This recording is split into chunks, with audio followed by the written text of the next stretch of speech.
Mas afinal, qual é o dia correto que a empresa tem que fazer o pagamento do salário? Será que é o dia 5? Quando cai no quinto dia útil? Será que a empresa e o empregado eles podem negociar algum prazo? Ou será que existe alguma regra específica? É sobre este assunto que a gente vai tratar no vídeo de hoje. Prazo de pagamento dos salários. Como contar o quinto dia útil para pagamento? Se você é novo ou nova por aqui, bem-vindo ao Departamento Pessoal Sem Mistérios. Meu nome é Aline Barbosa, sou professora especialista em Departamento Pessoal.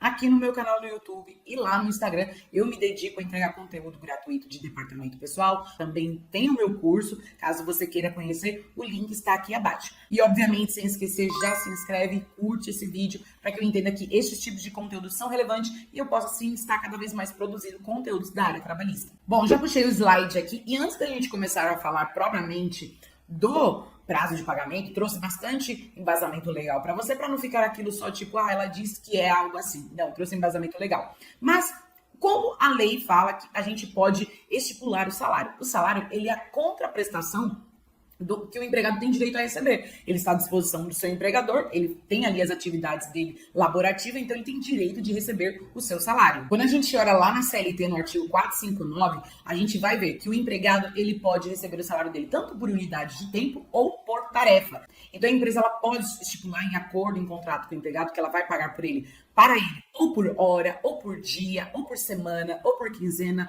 ou por mês. A empresa ela não tem que contratar só mensalistas. Não, é muito comum a gente ver empresas contratando pessoas por hora. Então, isso é totalmente legalizado, isso é totalmente permitido pela legislação brasileira. E quando a gente fala nesses tipos de contratação, aqui do item 1 ao 5, então a gente tem os trabalhadores que eles vão receber ali conforme o artigo 459 da CLT, que é até o quinto dia útil do mês seguinte, que já mostra para você o artigo completo ali da CLT. Mas quando a gente tem uma contratação ali que é por tarefa ou um salário exclusivamente variável, ou seja, a empresa ela pode contratar um empregado simplesmente por produção, por comissão. Ela pode? Ela também pode contratar um empregado. Você vai receber simplesmente por tarefa, você vai receber por comissão.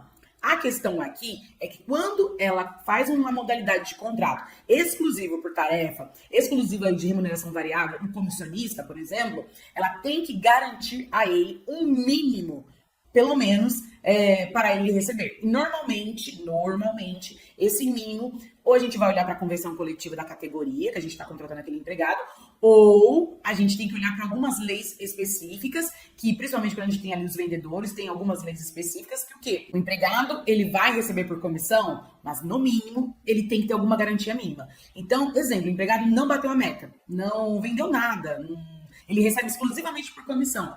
Mas ele não bateu a meta, ele nem sequer chegou perto da meta, ele não vendeu nada. O mínimo ele tem que receber. Então, se não tiver ali no contrato de trabalho, no acordo coletivo de trabalho, na convenção coletiva de trabalho, ou alguma lei específica garantindo algum mínimo para esse tipo de empregado, ele vai ter que receber pelo menos o salário mínimo nacional, tá? O empregado não pode estar ali à disposição do empregador, tentar, trabalhar o mês inteiro, tentou vender, tentou obter as suas comissões, não obteve nada, não conseguiu vender nada, no mínimo, ele tem que receber pelo menos o salário mínimo. E como contar o quinto dia útil? Outro ponto que eu quero que você entenda antes da gente entrar no embasamento legal, que é o 459 da CLT, é que quando a gente fala ali de pagamento de salários, a gente paga os salários conforme a competência do trabalho que aqueles empregados exerceram.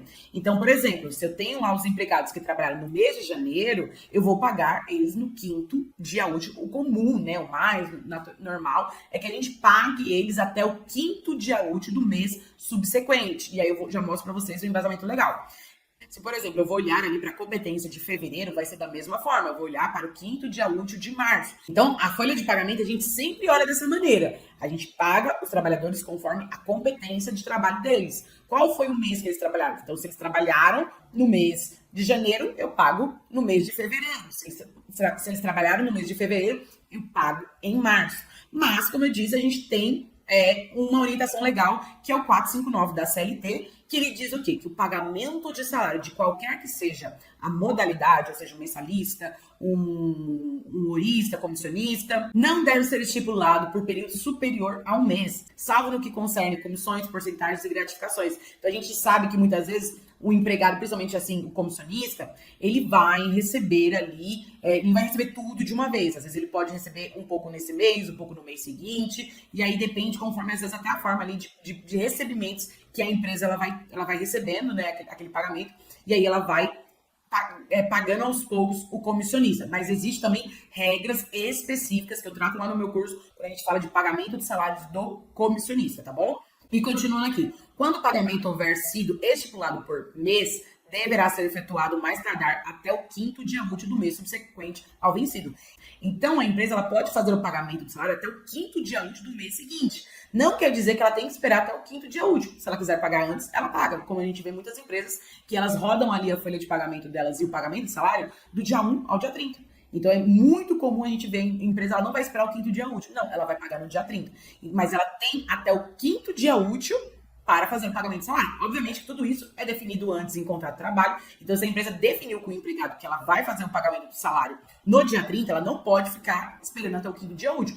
Por quê? Porque já está em contrato de trabalho que ela ia fazer no dia 30. Mas como a gente vê aqui, a lei permite que a empresa ela faça, então, o pagamento até o 5º dia útil do mês subsequente, ou seja, até o 5º dia útil do mês seguinte daquela competência. E aí, como que a gente faz, então, para contar o 5º dia útil? Por quê? Porque a gente tem domingos, a gente tem sábados, a gente tem os feriados, e vem aquela dúvida, como que a gente faz, então, a contagem do 5º dia útil? E aí a gente tem regras específicas e a gente encontra a orientação na Instrução Normativa MPT número 2 de 2021, no seu artigo 14, tá? E ela vai dizer o quê? Que a gente deve incluir para o 5º dia útil o sábado na contagem. Então, o sábado, ele é dia útil para fins de pagamento de salário, tá? Ele é dia útil. A gente vai excluir quem? A gente vai excluir os domingos e os feriados, tá? Então, principalmente se tiver um feriado que não é nacional, por exemplo, o carnaval, não são todos os estados que têm ali um feriado como carnaval no seu calendário. Então, se na sua cidade, ou se aquela empresa que você está fechando a folha de pagamento daqueles funcionários lá na cidade dela, o carnaval não foi feriado lá, ele não vai entrar, então, na contagem para ser excluído, tá? É só os feriados oficiais que você vai estar observando. Então, assim, aqui na minha cidade, eu tô fechando a folha de pagamento de uma empresa daqui, e aqui, carnaval sim é feriado. Então, você exclui ele da contagem. E aí, eu trouxe para você um exemplo de como a gente vai apurar, por exemplo, assim, o 5º dia útil ali de maio de 2025. Como que a gente faz essa conferência? Então, a gente já tem aqui que, nacionalmente, o dia 1º de maio, ele é feriado nacional. Então, por isso que eu até peguei o calendário de maio, porque, nacionalmente, o dia 1º de maio é feriado nacional, Dia do Trabalhador. E aí, tudo que a gente vai contar, então, o 5º dia útil de maio. Então, se o dia 1º já é um dia que não é útil, eu já excluo ele da contagem. Então, eu conto a partir do dia seguinte.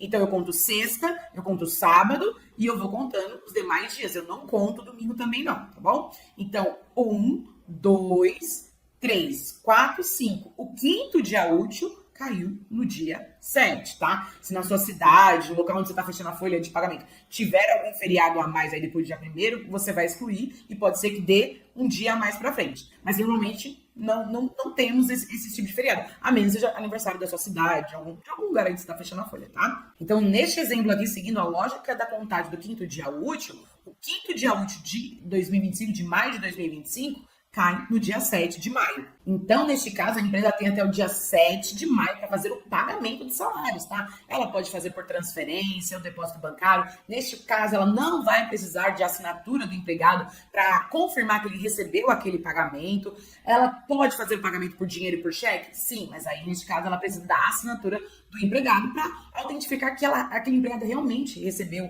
aquele pagamento. Principalmente, a gente tem pagamento em dinheiro quando a gente tem empregados analfabetos, tá? Então, a lei permite que empregados analfabetos recebam seu pagamento em dinheiro, mas aí tem que ter a assinatura do empregado. Isso, obviamente, não exclui a empresa de fazer a folha de pagamento. Afinal, a gente tem instrução também que nos traz que a empresa tem que criar a folha de pagamento, quais verbas que vão estar lá na folha de pagamento, tudo isso também a gente tem orientação e isso eu ensino para você no DP Pro, tá bom? Outro ponto muito importante é que por mais que a empresa fizer o pagamento em depósito ou transferência bancária, o empregado ele quer saber o que ele recebeu. Ele tem esse direito de saber o que ele recebeu, o que foi descontado.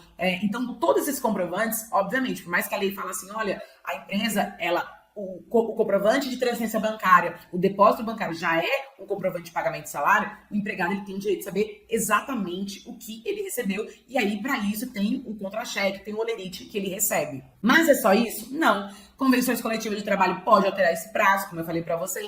Então, a convenção pode trazer que, ao invés da empresa pagar até o 5º dia útil, ela paga no dia 5. Ou estabelecer uma outra data mais benéfica ao trabalhador. E a gente tem previsão lá na reforma trabalhista que o negociado prevalece sobre o legislado. Ou seja, convenções coletivas, acordos coletivos têm força de lei. Ou também, que nem eu falei, a empresa pode firmar um contrato com o empregado e no contrato lá está escrito que o pagamento de salário é no dia 30, que ela vai fazer o pagamento de salário no dia 30.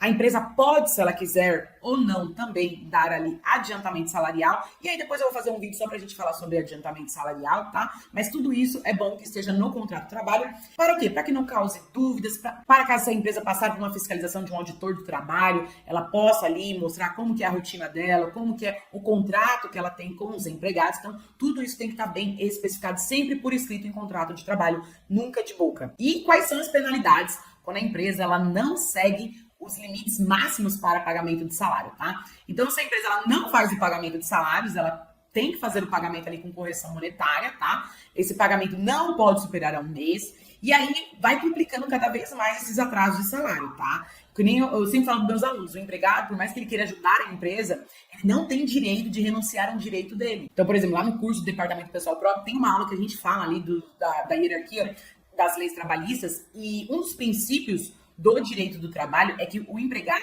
ele não tem o direito a renunciar ao seu direito. Ou seja, existe ali um princípio da irrenunciabilidade dos direitos trabalhistas. Então, a empresa está passando por uma dificuldade, o empregado está até querendo ajudar, fala assim, olha, não precisa me pagar esse mês, tudo bem, eu vou ajudar a empresa nesse mês. Não, o empregado não pode abrir mão do direito dele para ajudar a empresa. Os direitos do empregado são irrenunciáveis, tá? Mais detalhes tem lá no meu curso do Departamento Pessoal Pro.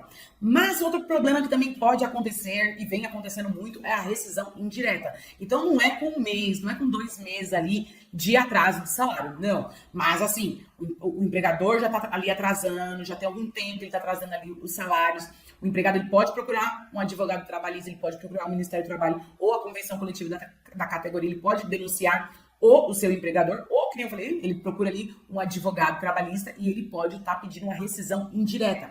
Nesse caso, quando ele pede uma rescisão indireta, se o juiz outorgar, ou seja, se o juiz falar que ele tem direito a essa rescisão porque ele não está recebendo o salário dele, aqui vai funcionar como se fosse uma dispensa sem justa causa. Ou seja, o empregado ele vai ter direito a receber todos os direitos dele, ele vai receber ali o seguro-desemprego, a multa de 40% do FGTS. Então, a empresa precisa observar isso, por quê? Porque hoje em dia, agora com a reforma trabalhista, o empregado ele pode pedir uma rescisão indireta quando o seu empregador não cumpre o contrato de trabalho, tá? Mas mais orientações, mais assuntos sobre esse tema tem no DP Pro, ou você pode também estar procurando um advogado trabalhista. Outro ponto que o empregado pode pedir também na justiça é indenizações. Por quê? Porque naquele momento que ele ficou sem receber o salário dele, o que aconteceu? Ele sofreu constrangimentos, ele ficou sem pagar ali as contas dele, o nome dele foi para o SPC, para o Serasa, então ele pode pedir também ações por danos morais, tanto trabalhista quanto indenização por danos morais. E, obviamente, por mais que o empregado não entrar com uma ação nenhuma contra a empresa, por exemplo, ele for passivo,